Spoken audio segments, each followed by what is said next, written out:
Бүгінгі математикалық сауаттылық бойынша ең алғашқы эфирімізді бастайық.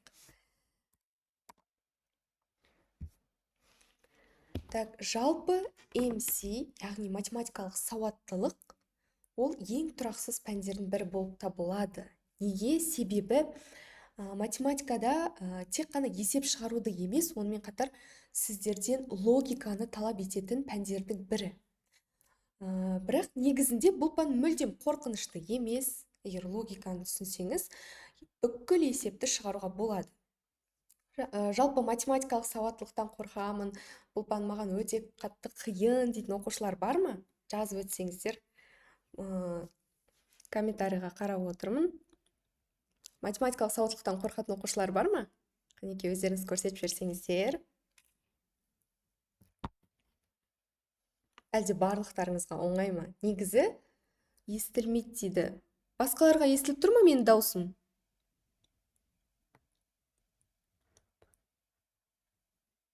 Гүлбану мүмкін шығып, қайтадан кіріп көрерсіз, сол кезде естілу қажет. Мат сауаттылықтан қадалып қалдым дейді. Негізі математикалық сауаттылық бұл қадалатын пәндердің бірі емес. Оқу сауаттылығынан оңай десек те болады. Егер сіз барлық тақырыпты меңгеріп, 4 алып қалдым дейді, оннан 4 ұпай ма? Негізінде 4 деген аз, иә. Жалпы бізде де оқып жатқан оқушылар бастапқыда бізге былай айтады. Я апай мат сауаттылықтан дайындалдым мен, формулаларды жаттадым, барлығын біліп кірдім мен. Бірақ оның өзінде де мен оннан 4, оннан 5 ұпай жинап қалдым дейді. Неге? Себебі ол оқушылар бүкіл фокусты тек формулаға қойған. Есеп тек формуладан құралады деген нәрсе мүлдем қате. Жалпы мат сауаттылықта бұл мүлдем қате нәрсе. Мат сауаттылықтың 60-70% логикамен шығарылады. Сіздер есептің логикасын түсіне білулеріңіз керек. Оның логикасын түсіну үшін әр тақырыпқа әрине өте жақсы көңіл бөлеміз.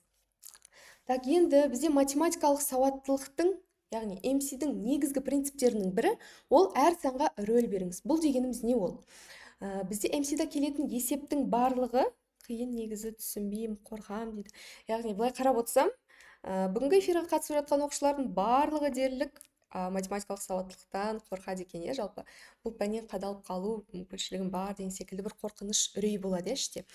Бірақ біз сол үрейді жеңе білуіміз керек. Оны жеңу үшін өзімізде уверенность болу керек. Ол уверенностьті создать ету үшін, яғни өзімізге сенімді болу үшін біз математикалық сауаттылықтың логикасын, сонымен қатар есептің шығару тактикасын біліп алсақ жеткілікті.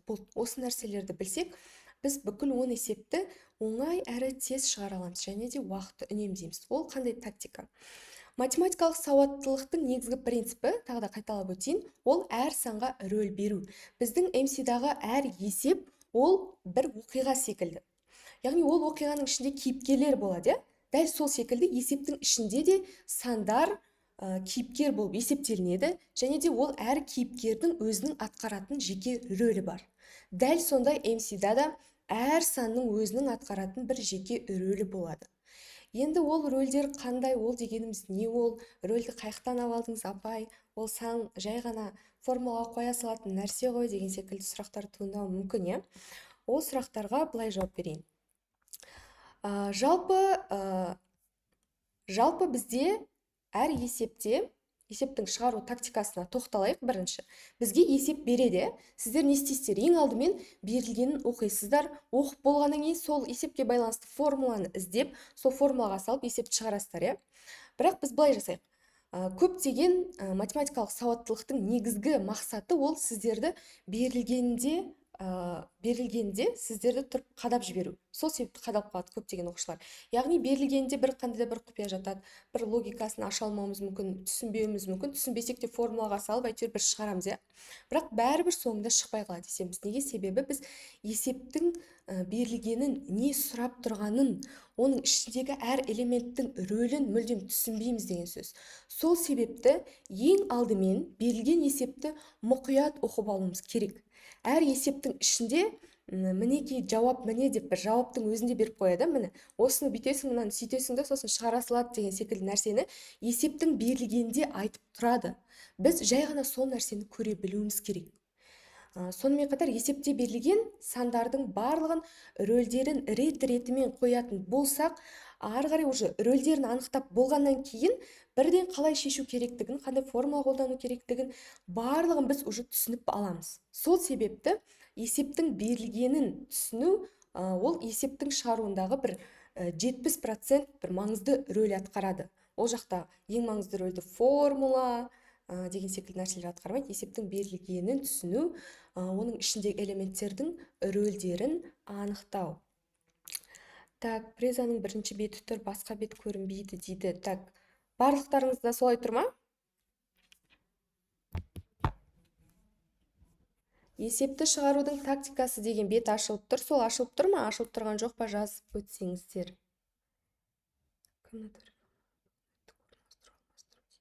Так, комбинаторика бүгін өттік дейді. Комбинаторика деген қиын тақырып. Негізі МС-дің ішінде ең қиын тақырыптың өзі бірі комбинаторика десек те болады. Менде де тым көрініп тұрған жоқ дейді. Барлықтарыңызда ашылмай тұрма, сонда келесі бет.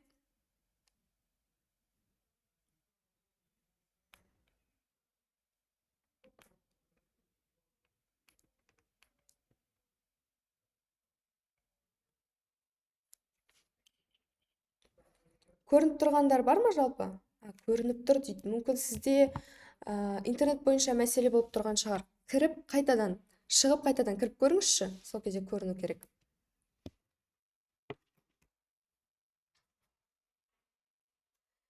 Так, жақсы, олай болса, көрініп тұрса жалғастыра берейік. Жалпы есебіміздің шығарудың 3 тактикасы бар. Осы 3 тактикамен мен сіздермен дәл қазір бөлісіп өттім.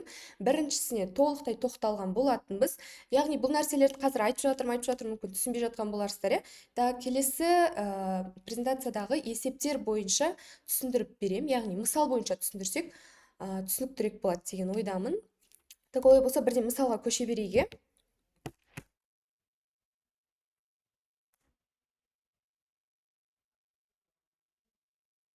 Так, оқушылар, негізі презентация ашылып тұр барлықтарында. Ашылмай тұрған кісілер сіздерде интернет бойынша мәселе болып тұрған секілді. Сол себепті шығып қайтадан сілтемеге кіріп көріңіздер, сол кезде ашылу керек. Ашылмайды дейді. Қазір 1 минут.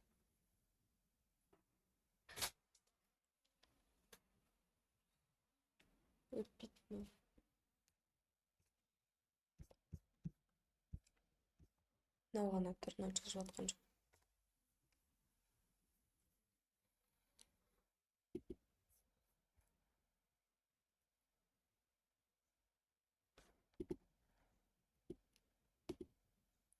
Қазір 1 минут.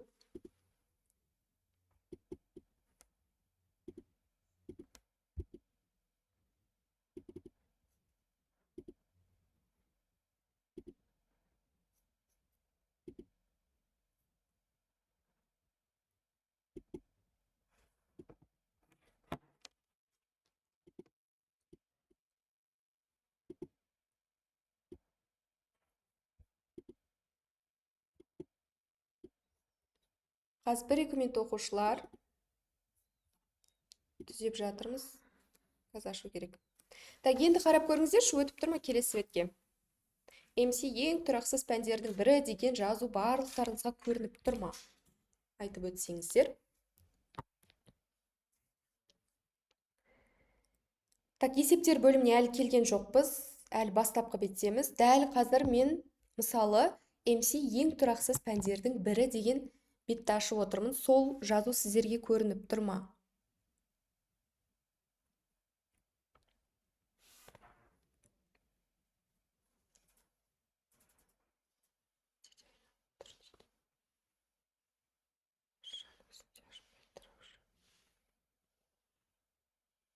Так, Нұрайлым сізде ашып тұрма? Барлықтарыңызды ашып тұр, ашып тұрған оқушылар плюс қалдырып кетейікші. Все, хорошо. Так, қазір жөнделді деген ойдамын. бет көрініп тұр. Жақсы, өте жақсы, өте активный отырмыз. Керемет. Эфирдің соңына дейін солай активный отырайық. Так, жақсы, олай болса, бағана келген жерімізден жалғастырайық. Так, біз мына бетке келген болатынбыз. Дәл қазір есепті шығарудың 3 тактикасымен бөлісіп жатырмын мен. Сол бет көрініп тұрса, ары қарай уже жалғастыра берейік. Так, мына мысалды қарайық. Автобус 60 км сағат жылдамдықпен 2 сағат жүрді дейді. Жүрілген жолды тап. Бұл өте қарапайым мысал, математикалық сауаттылықта. Так, енді бұл жақта бағана айтып жатқан рөлдер, есептің берілгендегі ловушкалар деген секілді нәрселер біз қалай орналастырамыз және қалай табамыз. Соны көрсетіп жіберейін. Так, мысалы, мына есепте бізде рөлдер, яғни бірінші есептің ішіндегі сандарды анықтап алайық. Біздің есептің берілгенде 2 сан берілген, 60 км сағат және де 2 сағат деген 2 цифр тұр. Енді осы 2 санымыздың рөлдерін анықтап алайық. Жалпы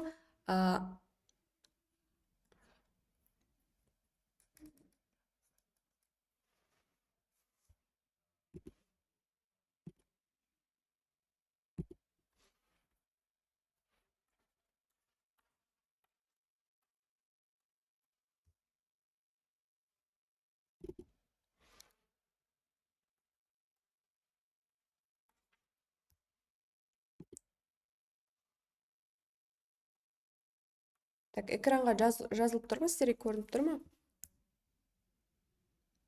Так, жақсы, былай ауызша жалғастыра берейік. Жалпы мына жерде 60 км сағат деген санымыздың рөлі ол жылдамдық, яғни бұл есепте ол жылдамдықтың рөлін атқарып тұр. Демек, V бізде 60 км сағатқа тең, жылдамдықтың V мен белгіленетіндігі ол барлығымызға айқын нәрсе. Ал енді келесі екінші санымыз ол 2 сағат деп беріліп тұр. Бұл бізде уақытты білдіреді. Демек, T-мыз 2 сағатқа тең деген сөз. Сонда бізде 2 элемент бар мына есепте, ол дегеніміз жылдамдық және де уақыт. Енді бізде сұрақ, ең көп фокус бөлетін нәрсе берілгеннен кейін екінші біз қарайтын нәрсе ол бізде жалпы есебіміздің сұрағы.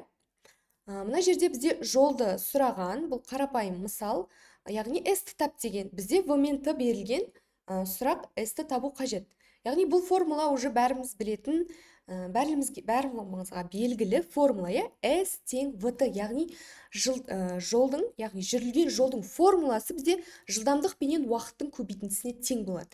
Сол формуланы жазып қоямыз, ары қарай уже V-ның орнына 60 км сағатты, ал T-ның орнына 2 сағатты қойып есептейтін боламыз. Так, енді рөлдерді қалай орналастыру керектігі, одан кейін жалпы былай айтайық. Ең алдымен біз есебіміздің берілгенде тұрған нәрселерді жазып аламыз. Ол міндетті түрде. Былай қарап бірден шығара салам деген ол қате нәрсе. Яғни қарап шығаруға болады, бірақ көбінде сол нәрседен оқушылар қателесіп жатады. Сол себепті сіздер есепте берілген сандардың рөлдерін жазып шығуларыңыз керек. Сонда ғана сіздер түсінесіздер, что тіпті соны жазбақ бірден формуланы еске түсіруге болады. Ойлап отпайсыздар да, жолдың формуласы қандай еді, ода не қолдану керек еді деген секілді. Уже сіздер VT деп жазып қойдыңыздар да, бірден S тең VT деген формула еске түсті, и формуланы жаздық, и формуланы орнына қойып есепті шештік. Бұл бітті. Ешқандай қиыншылығы жоқ. Так, енді бұл бізде оңай әрі қарапайым есеп. Так, өте жақсы, S тең VT дейді. Дұрыс айтасыздар, керемет.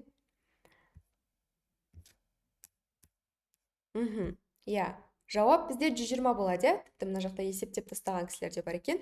60 пен 2-ні көбейтеміз, жауап 120 болады. Өте дұрыс, өте жақсы. Енді тағы бір ескере кететін жай, тағы бір тоқталатын нәрсе, ол бізде есептің берілгендегі тұзақтар, яғни ловушкалар. Ол тұзаққа сіздер қалай түскендеріңізді білмей қаласыздар. Есепті оқып жатып, тіпті сол тұзаққа түсіп, соның ішінде сол есепті шығарасыздар. Сөйтіп уақытты жоғалтасыздар. Ол қалай? Ол дегеніміз былай.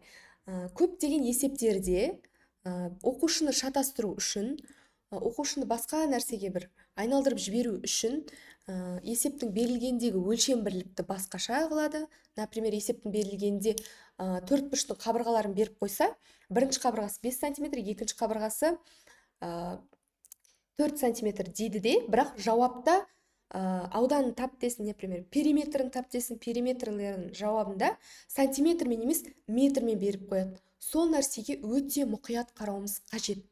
Бұл жалпы ұбт-да 60% оқушылардың қадалатын нәрсесі өлшем бірлік. Көбісі бұл нәрселерді елемейді. Жауапта, например, 4 пен 5 дедік, екеуін қосып 2-ге көбейтесің, толық периметрін табамыз, екеуін қосып 2-ге көбейтсек 18 шығады. 18 сантиметр ол периметр, бірақ жауапта метрмен де беріп қою мүмкін. 18 сантиметр деген жауап жоқ, бірақ 0,18 метр деп өлшем бірлігін өзгертіп, бір андай қиын қылып көрсетеді. Сіздер жауапты таппай, әлек боп, мен дұрыс шығармадым ба деген секілді уақыт жоғалтып жатасыздар. Сол нәрсеге өте мұқият болу керек. Ал екінші мұқият болу қажет нәрсе ол таңба. Таңба дегеніміз плюс-минус, яғни таңбалар ережесі. Есепті қосқан кезде, арифметикалық амалдарды қолданған кезде, барлығында теңдеуді шешкен кезде, тіпті стандарттық сандарды қараған кезде, яғни дәрежеге келген кезде таңбадан қателеспеуіміз қажет. Яғни оны уже тақырып өткен кезде қалай қателеспейміз, оны қателеспеудің жолдарын барлығын өте түсінікті әрі қарапайым тілде платформада түсіндірген болатын. Так, келесі есепті қиындату. Есепті қиындату деген сөз, оны мысалы мына мысалда көрсеткім келіп отыр. Келесі бетте. Мысалы, мына есепті қарайық.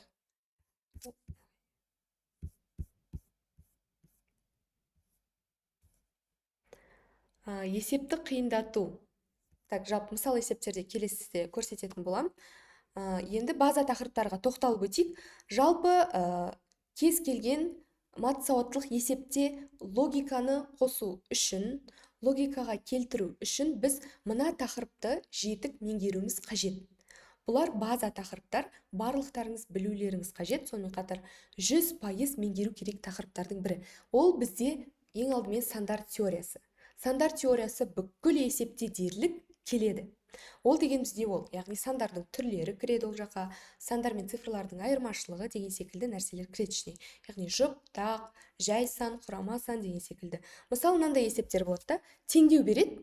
Есептің шығару жолы теңдеуге байланысты да, бірақ жауабын осы теңдеудің шешімі жай сан ба, құрама сан ба екендігін анықта деп осы сандарды кез келген есепке тығып жібереді. Вот сол нәрседен абай болу керек. Біз сандардың түрлерін ажырата білсек, ол бізге мүлдем қиындық тудырмайды. Келесі ол бөлшектермен жұмыс. Көптеген есептер, қатынас, пропорция болсын, пайыз болсын, тіпті бөлшекпен есептелінеді. Теңдеулердің өзі бөлшекпен келуі мүмкін. Сол себепті бөлшектерде арифметикалық амалдарды қолдануды білсек болғаны, ары қарай нәрселерді логикаға келтіріп есепті шығарып алсақ болды. Енді келесі маңызды формулаларды жатқа білу. Мен бағана айтып өткенімдей, есептің барлығы формуламен шықпайды. МС ол логикаға құралған нәрсе. Көп есеп, тіпті 80% мат сауаттылықтың логикамен шығарады. Оны формулаға салып, қиындатып, өмірімізді қиындатып, еш қажеті жоқ. Логикамен шығарамыз. Ол логикамен шығару үшін бағанағы сандар теориясымен, бөлшектермен жұмысты білсек болғаны, ары қарай уже есептің бетіне қарай отырып, фық етіп бір идея келеді. Сол идеямен жұмыс жасасақ, есебіміз тез шығатын болады. Енді келесі маңызды формулалар, жалпы мат сауаттылығында барлығында емес, көптеген тақырыптарда, кейбір тақырыптарда формулаларды қатты қажет ететін тақырыптар бар. Мысалы, кітап беті, комбинаторика, ықтималдылық, бағана бір кісі айтып өтті, ықтималдылық дегеніміз бағанағыдай теру, алмастыру, орналастыру деген секілді формулалар арқылы шығады. Есепті шығара білсек болды, қалғаны оңай деп ойлаймын. Оннан 7 алып едім, кеше соны түсіндім. Дұрыс айтасыз, есепті шығара білсек болды. Есепті шығару үшін есептің берілгенін түсінсек болды. Ары қарай уже есептің берілгенін түсінгеннен кейін миларыңыз автоматты түрде уже есепті тарс шығарып бастайды. Есептің берілгенін түсінсек болды, жеткілікті. Так, ал ендеше жалпы көптеген оқушыларды тұзаққа түсіретін есептерге тоқталып өтейік, мысалы ретінде. Мысалы, мына есепті қарап көрейік. Теңдеу берілген, осы теңдеудегі x шамасының 30%-ын тап дейді. Мысалы, теңдеуді көреді да, көптеген оқушылар өзі ұбт-да болады ондай. Мен де басымнан өткен қобалжу болады, уайым болады. Содан кейін теңдеуді көреміз да, біз x-ті тауып, сразу x бар жауапты белгілеп кете береміз. ондай нәрселер болып тұрады. Бірақ бізде бағана айтып өткенімдей, біз жалпы вниманияның көп бөлігін сұраққа бөлуіміз керек. Бізде мына жерде x шамасының 30%-ын сұраған. X шамасының өзін емес, x-ті тап демеген, осы x-тің 30%-ын тап деген. Сонда біз не істейміз? Бірінші мына теңдеуді шешеміз. Мына теңдеуді шешетін болсақ, так оқушылар шешіп көруге, ауызша шешуге де болады. X-тарды бір жаққа, сандарды бір жаққа жинақтаймыз. Өте қарапайым теңдеу. 7x-ті теңдіктің мына бетіне өткізетін болсақ, 10 минус 7x, 10x минус 7x болады. 10-нан 7-ні азайтып жіберетін болсақ, қарапайым арифметикалық амал 3, Сонда бізде 3x шығады. Ол дегеніміз тең болады. Мынау x-тан бөлек жай ғана сандар тұр. Бізде 12, 18 деген. Мен мат таңдағаннан кейін ба, геометрия болды көбісі. Содан 10-нан 3 алдым. Дәл қазір осы 2026 жылы спецификация бойынша геометрия бойынша есептерді көбейтіп жатыр. Сонымен қатар геометриялық есептердің жартысы логикамен шығарылады. Оны тағы да алдағы уақыттағы есептерде көрсетейін. Так, Ақзере ашылмай тұр дейді. Так, сілтемеден, мына жақтан тікелей эфирден шығып, қайтадан кіріп көріңізші, сол сілтемеге ашылу қажет. Так, енді мына теңдеуді шешкен оқушылар бар ма? X-іміздің мәні қанша шықты? Тез айтып өтейік, шешкен оқушылар болса. Так, теңдеу бойынша қаншалықты тез жұмыс жасайсыздар көрейік. Мен уже айтып қойдым, x-тарды өрнектеген кезде 3x шығады. Енді сандарды өрнектеп жүрсек, 18-ден 12-ні азайтып жібереміз. Сонда бізде 6 шығады. Демек 3x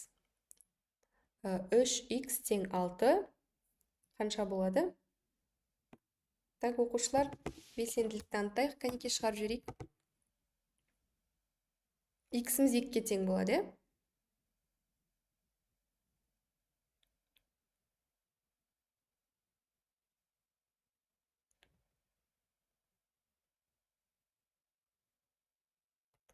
Енді x-тің 30%-ін есептейтін болсақ, бізде 0,6 деген жауап шығады. Так. Дұрыс айтасыздар. Жалпы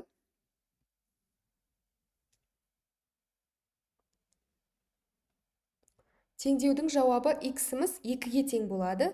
Өте дұрыс, тамаша, Гүлден, Мадина, керемет. X-тің жауабы 2 болады. Енді осы x шамасының 30%-ын табуымыз қажет. Сонда 2 санының 30%-ын есептеу үшін біз не істейміз? Жай ғана 0,3-ке көбейтіп жіберсек, бізде ұбт-да калькулятор беріледі. Сол калькуляторды аласыздар да бірден 30%-ын есептеу үшін 0,3-ке көбейтіп жібересіздер. Сонда 2 санның 30%-ы 0,6-ға тең. Мына жерде жауапта қателесіп кетіпті. Мына жақта негізі жауап 0,6 болу керек. Егер барлықтарыңызда 0,6 шықса, өте дұрыс, керемет, тамаша. Так, олай болса, дәл осыған ұқсас мына есепті шығарып көрсек, дәл осы есеп, бірақ x шамасының 20%-ын есептеуіміз керек.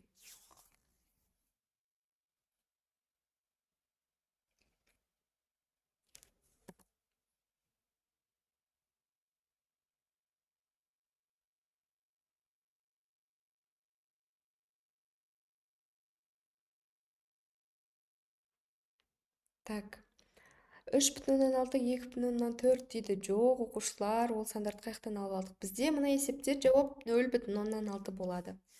0,6 теңдеуді шешіп қарап көрсеңіздер, x-іміздің мәні 2, Жауапта 2 деген вариантты да беріп қояды, сіздер шатастыру үшін. Сол себепті абай болу керек, бірақ 2-нің біз 30%-ын тапсақ жеткілікті. Так, келесі есепті шығарып көрейік мынау теңдеуді. Дәл тура соған ұқсас, жай ғана процент өзгерген 20%.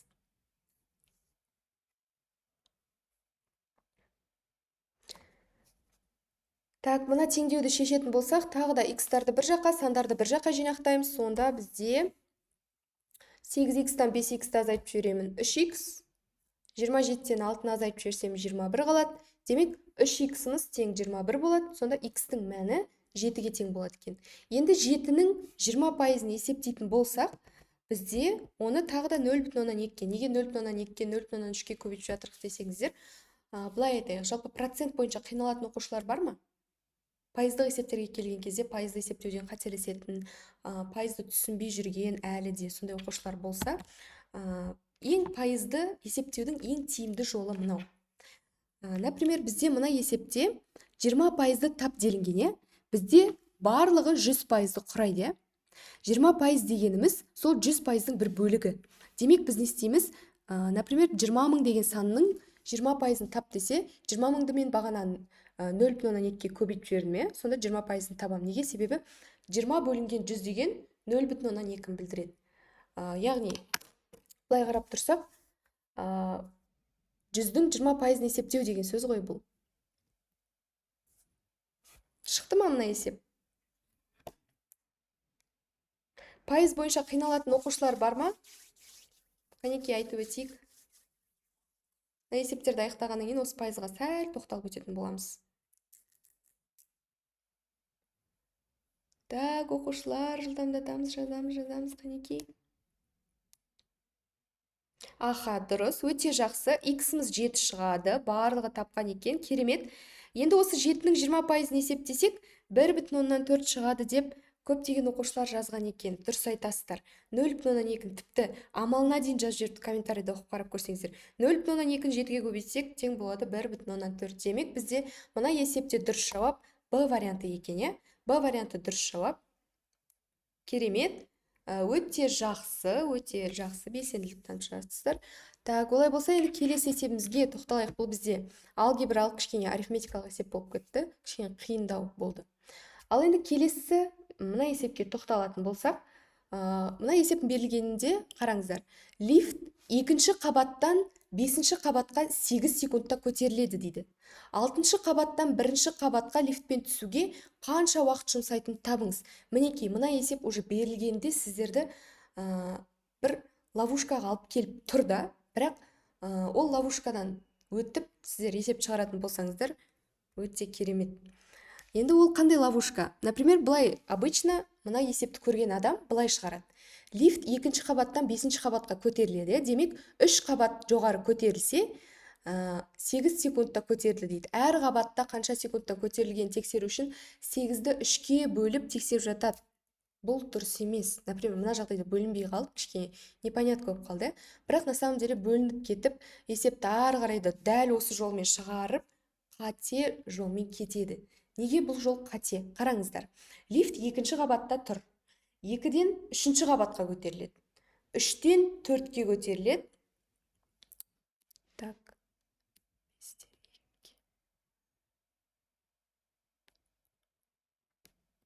Так, 2-ші қабаттан бастап, 2-ші қабаттан 3-ші қабатқа, 3-ші қабаттан 4-ші қабатқа, 4-ші қабаттан 5-ші қабатқа көтеріледі. Яғни, мына жерде айтқым келгені, егер де лифтіміз 1-ші қабаттан 3-ке көтерілетін болса, 1-ші қабаттан 2-ге, 2-ден 3-ке, 2 аралық көтеріледі. Сол аралықты ескеру керек. Дәл осындай есептер келетін болса. Сол аралықты айтқым келіп отыр. Сонда дәл мына жағдайда 6-ші қабаттан 1-ші қабатқа лифтпен түсуге қанша уақыт кетеді? 6-ші қабаттан бастап 1-ші қабатқа біз 5 аралық түсеміз, е? 6-тан 5-ке түсеміз, 1 аралық. 5-тен 4-ке түсеміз, 2 аралық. 4-тен 3-ке түсеміз, 3 аралық. 3-тен 2-ке түсеміз, 4 аралық. 2-ден 1-ге түсеміз, 5-ші аралық. Демек, біз 5 аралық қана жұмсаймыз деген сөз. Енді лифт 2-ші қабаттан 5-ші қабатқа 8 секундта көтеріледі. Бұл жағдайда бізде 3 аралық болып тұр, 2-ден 3-ке, 3-тен 4-ке, 4-тен 5-ке. Яғни, әр қабатта қанша секунд көтерілетін табу үшін 8-ді біз 3 аралыққа бөлеміз. Сонда бізде бөлшек сан шығып кетеді. Бірақ мына есептің шығарылу жолында нақты сан шығу керек етін. Дәл осы аралықты ескеріп, мына есепті шығарып көріңіздерші. Мынау есеп жалпы ұбт-да келген, осы 2025 жылы келген есептердің бірі болып табылады. Яғни, бұл есептің берілгенде не делінген? Лифттің 1-ші қабаттан 3-ші қабатқа 6 секундта көтерілетіндігі белгілі. Яғни, бағана айтып өткенімдей, 1-ші қабаттан 3-ші қабатқа ол 2-ақ қана қабат жылжиды деген сөз. 1-ден 2-ке жылжиды, 2-ден 3-ке жылжиды. Осы нәрсені айтқым келіп отыр. Осы нәрсені ескеруіміз қажет. Сонда бізде әр қабатқа жылжыған уақыт 3 секунд болып есептелінеді. Неге себебі? 1-ші қабаттан 3-ші қабатқа көтерілу үшін ол 6 секунд уақыт жұмсады. 1-ден 2-ке көтеру үшін, және 2-ден 3-ке көтерілу үшін 2 аралық жүреді. Демек, 6-ны 2-ге бөлемін 3 секунд. Яғни, бір этаждан екінші этажға көтерілу үшін ол 3 секунд уақытты жұмсайды лифт бойынша. Енді 9-шы қабаттан 1-ші қабатқа лифтімен түсу үшін қанша уақыт жұмсайды? Біз соны табуымыз қажет. Сонда біз не істейміз? 9-ды 1-ден есептейік. 9-дан 8-ге түсеміз, 8-ден 7-ге, 7-ден 6-ға, 6-дан 5-ге, 5-ден 4-ге деген секілді жалғаса береді. Сонда бізде жалпы 9 қабат емес, 8 аралық шығады. Яғни лифт 8 рет қозғалды деген сөз. Әр қозғалғаны үшін ол 3 секунд уақыт кетіреді. Демек 8-ді 3-ке көбейтіп жіберетін болсақ, 24 шығады. Демек мына есептің жауабы 24 секунд болады екен. Түсінікті болды ма жалпы? Көп жағдайда мына есепті 9 қабаттан 1-ге түсу үшін 9 рет 9-ға көбейтуіміз керек. 9-ды 3-ке көбейтсек, сонда бізде жауап 27 шығады. Тіпті жауаптың өзінде де 27 секундты қойып шатастырып қойған. Бірінші есепте де дәл солай.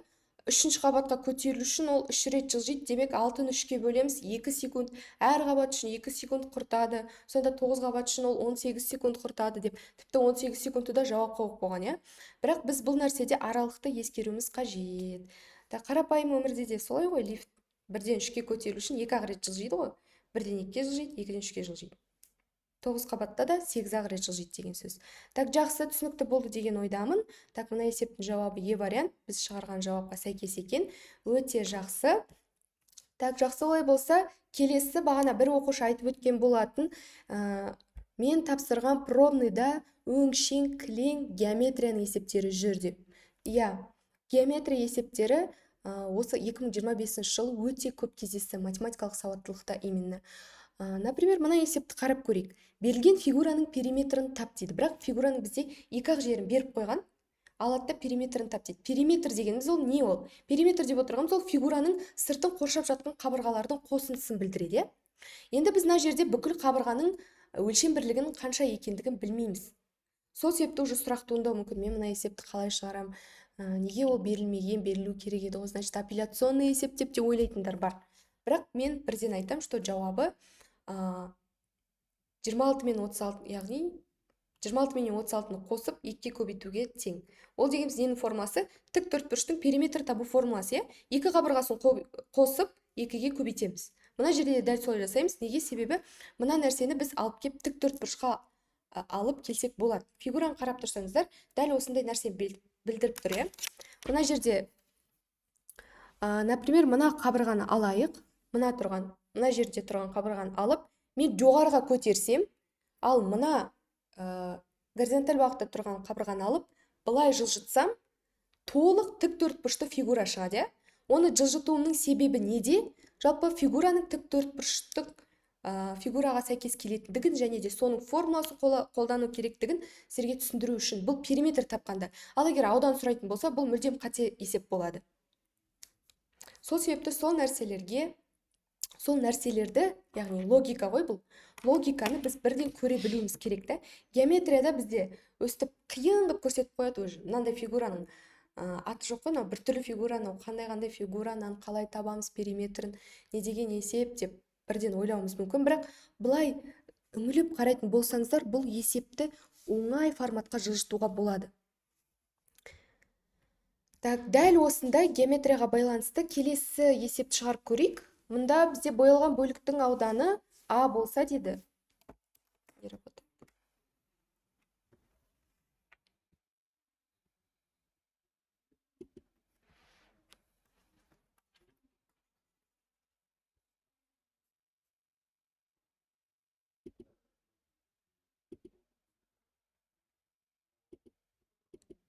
Bir minut.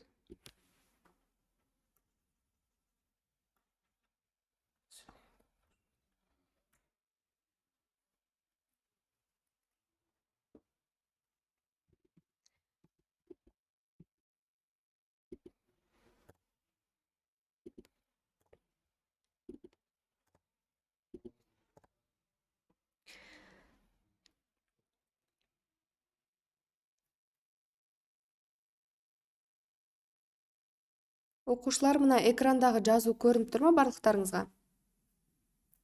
Көрініп тұрса, мына есепке келейік. Жалпы мына есепте боялған бөліктің ауданы А екені белгілі. Есептің берілгеніне мән береміз. Бастапқыда айтып өткенімдей, егер мына бөлік А болса дейді, боялмаған бөліктің ауданы тап. Боялмаған бөлік уже біртүрлі фигуралардан құралған болып тұр, жалпы мына жағдайда. Сонда бізде ең фокусты бөлетін, ең қатты ескеретін жайт ол боялған бөлік, яғни шаршы тәріздес бір фигура тұр. Дәл сол фигура бізде А-ны білдіріп тұр. Так, енді жалпы мына үшбұрыштың ауданын табу үшін біз үшбұрыштың ауданын табу формуласын қолданып, торкөздерді санап, формулаға салып жасасақ болады. Бұл қате емес, бірақ бұл нәрсе уақытты алады. Сіздер біріншіден үшбұрыштың ауданын есептеусіздер. Одан кейін оның ауданын есептегеннен шаршының ауданын есептейсіздер. Сөйтіп одан азайтып, сөйтіп мыжып отырамыз. Бірақ біз бір нәрсені байқасақ, мына есеп тез шығады. Бағана айтып өткендей, геометриялық есептерде формула қолдану міндетті емес. Олардың көпшілігінде, тіпті барлығында дерлік бір логикалық нәрсе жасырылып жатады. Например, мына есепте қарап тұрсаңыздар, мынандай тік төртбұрышты шаршы тұр. Дәл осы шаршыны мен тағы да бір таба аламын мына жерден. Қараңыздар.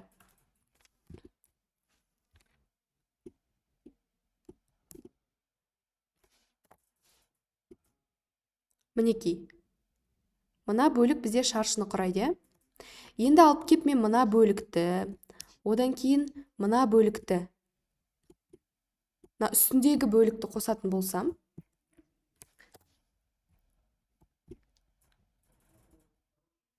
мына бөлікті екеуін қосатын болсам, олар тағы да дәл сондай бір шаршыны білдіреді.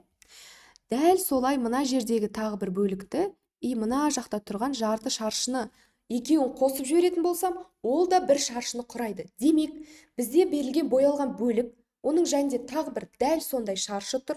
Одан кейін үстіңгі және де жанында тұрған жарты шаршыларды қосатын болсам, толық бір шаршыны білдіреді. Дәл солай екінші беттен, яғни оң жақ беттен жасайтын болсам, жарты екі шаршыны бірге қосатын болсам, ол да бір шаршыны білдіреді. Сондағысы біз мына жерден 4 шаршыны көріп тұрмыз, толықтай. Немесе былай жасасақ болады. Егер мына нәрсе көрінбей түсініксіз болып жатса, өйткені бояу кішкене қанық болып кетті. Мен алайында мына тұрған үшбұрыштың екі жақ бөлігінде жатқан жарты үшбұрыштарды алып келіп, мына жерге жалғап қойсам.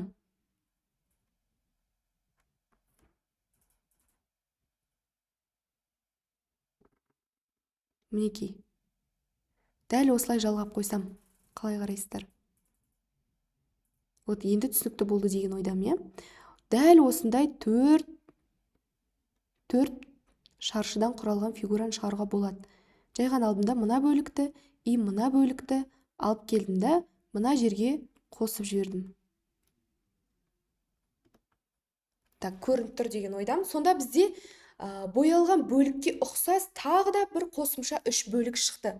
Сонда жалпы мынау үшбұрышымыз 4 шаршыдан құралады. Бір шаршының ауданы А болса, 4 шаршының ауданы 4А болады. Бірден 4А деп жауабын белгілеп кетпейміз, өйткені сұраққа мән беруіміз керек. Сұрақта бізде боялмаған бөліктің ауданы тап деп тұр. Боялған бөліктің ауданы 4А, ал боялған бөліктің ауданы А, ал жалпы үшбұрыштың ауданы 4А. Демек 4Адан Аны азайтып жіберемін. Сонда бізде жауап шығады 3А. Жалпы жазып жатқан нәрсем түсінікті деген ойдамын. Яғни қысқасы жауап 3А болады. Жай ғана осы қиылып тұрған бөліктерді алып кеп, мына жаққа жалғап бір өзіме түсінікті фигураға алып келсем, уже ары қарай есепті шығару өте оңай, түсінікті уже. Так, жақсы, өте жақсы, түсінікті болды деген ойдамын. Мына есептер, жалпы мына есептерде қандай ловушкалар орналасқан, қандай тұзақтарға түсу қаупі бар, солардың барлығы түсінікті болды деген ойдамын. Яғни бұл жай ғана мысал ретінде бір нұсқадан алынған есептер. Бұдан бөлек көптеген лайфхактармен алдағы уақытта бөлісетін боламыз. Алдағы уақытта бұндай техникалық қателерде болмайды. Бірден барлығын ашып жазып көрсететін боламын. Жалпы бүгінгі эфирде талдаған есептер түсінікті болды деген ойдамын. Және де сол есептердің ішінде қарап отырсаңыздар, біз формулаларды қолдандық, иә? Бірақ біз қарапайым формуланы қолдандық. Ол дегеніміз бағанағы теңдеуді шешу, немесе S тең VT деген секілді уже миымызда қалып қалған жаттауды қажет етпейтін формулалар олар, иә? Ол формулалар неге жаттауды қажет етпейді? Өйткені сіздер сол формулаға байланысты көптеген есеп шығарсаңыздар, яғни практика жасасаңыздар, формула есте сақталып қалады. Яғни формулалардың барлығын жаттау міндетті емес. Сіздер бір тақырыпты аласыздар, платформада өтесіздер, видео сабақ қарайсыздар, сонымен қатар ол видео сабақтан бөлек сіздерде кураторлармен, сол пәннің мұғалімдерімен тікелей эфирлар өтілетін болады. Сол тікелей эфирларда есеп талдайсыздар, тақырыптық талдаулар болатын болады. Солардың барлығын түсініп, тақырыпты толық меңгеріп болғаннан кейін сіздер тапсырма орындайсыздар. Ол тапсырма сіздердің тақырыпты бекітуге көмектесетін тапсырмалар, ол тапсырмаларды орындау барысында, например, матсауаттылықта есеп беріледі. Сол есепті шығару кезінде сіздер формула қолданасыздар. Сол есепке ұқсас бірнеше есеп беріледі. Платформада тапсырмалар көп, ұбт форматына жасалған. Солардың барлығын сіздер толықтай меңгеріп шығарып шықсаңыздар, формула автоматты түрде миларыңызда сақталып қалады. Ол формуланы одан кейін, например, 10-15 тақырып өту мүмкін, одан кейін ұмытып қалу мүмкін ғой деген нәрселер болады. Негізі ең қиын күрделі түрде ғана келген формулаларды жаттау қажет. Ал қалған формулаларды жаттаудың қажет жоқ. Бәрібір жаттаған нәрсе бірден мидан шығып кетеді. Ал практика шығарып, көптеген есеп шығарсаңыздар, сол формулаға байланысты, именно дәл сол формуланы қолданып, соған байланысты есептер шығарсаңыздар, ол автоматты түрде миларыңызда сақталып қалады. Дәл бағанағы алғашқы есеп секілді, біз алғашқы есепте В деп белгілеп алдық, Т деп белгілеп алдық, одан кейін сразу S тең VT деген формуланы уже миымыз автоматты түрде ойластырып берді, шығарып берді, біліп тұрмыз, уже сол формула қолдану керек екен. Дәл солай есептерде де солай болады. Бағана айтып өткенімдей, маңызды формулалар бар, матсауаттылықта жоқ емес, бар. Яғни кітап беті, ықтималдылық, комбинаторика, олардың формулалардың барлығын жаттаудың тағы да оңай тәсілдерімен бөлісіп өтейін. Олар ең алдымен айтатын нәрсе ол параққа түсіру. Жалпы ойыңыздағы нәрсені, кез келген нәрсені сіз параққа түсіретін болсаңыз, ол жай отырып көзбен жаттағанға қарағанда тезірек, яғни ұзақ мерзімде миыңызда сақталады. Сол себепті параққа түсіру өте маңызды рөл атқарады жалпы жаттау функциясында. Яғни оны параққа түсіресіз, сіздер әдемілеп тұрып жазып қоясыздар формуланы, сөйтіп үйде көп деген өзіңіз көретін жерлерге, например, ыдыс жуып жатып, бір гарнитурдың үстіне жабыстырып қойсаңыздар болады. Сол жақ жабыстырып қойсаңыздар, ыдыс жуып жатып бүйтіп қарап, мына формула осындай екен ғой деген секілді. Тіпті зрительский память дегендер де болады.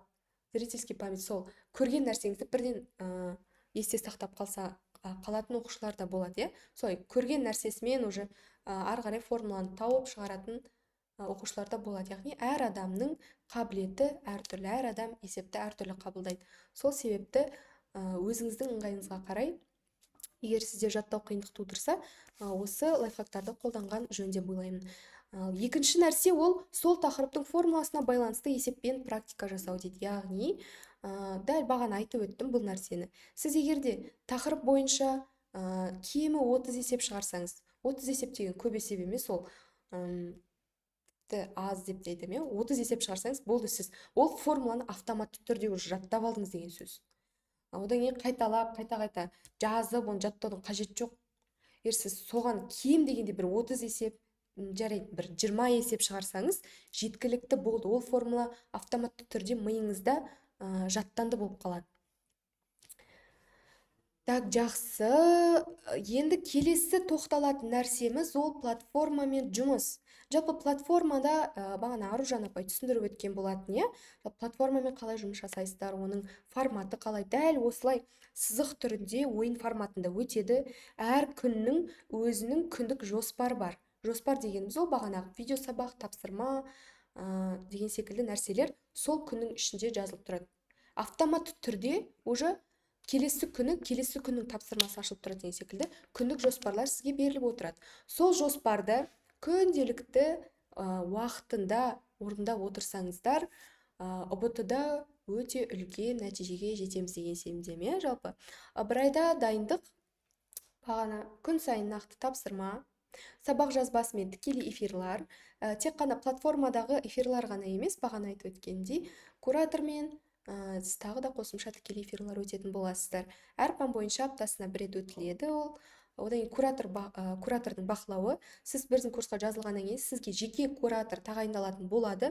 Сіз ол куратормен тақырып бойынша қиындықтарыңызбен жұмыс жасасаңыз болады, қосымша есеп сұрасаңыз болады ол кісіден. Одан кейін платформа бойынша түсінбей жатқан сұрақ, яғни жалпы ұбт бағыты бойынша қандай сұрақтарыңыз бар, қандай қиындықтарыңыз бар, оның барлығын сіз куратормен жұмыс жасайтын боласыз. Сізді топқа қосамыз, кураторыңызбен таныстыратын боламыз. Ол міндетті түрде болады. Одан кейін 100 теңге бонус әр тапсырма сайын. Бағана айтылып өткен болады, не?